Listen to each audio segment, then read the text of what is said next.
Today, I'll show you how to bend text in Filmora to create a stylish curved effect for your titles. Let's get started. First, go to the Titles tab and drag the default title onto your timeline. Click on it, and in the right side editing panel, type in your text. You can also choose a preset or style to match the theme of your video. Now, let's add the bending effect. Scroll down in the editing panel until you find the shape option. Enable it, and you'll see different shape presets that automatically curve your text.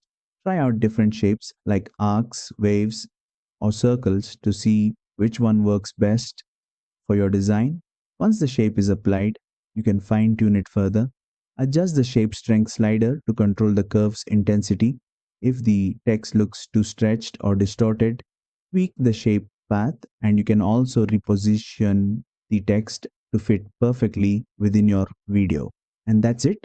You've successfully created curved text in Filmora in just a few clicks. Try experimenting with different styles to enhance your video's design. If you found this tutorial helpful, don't forget to like, share, and subscribe for more Filmora editing tips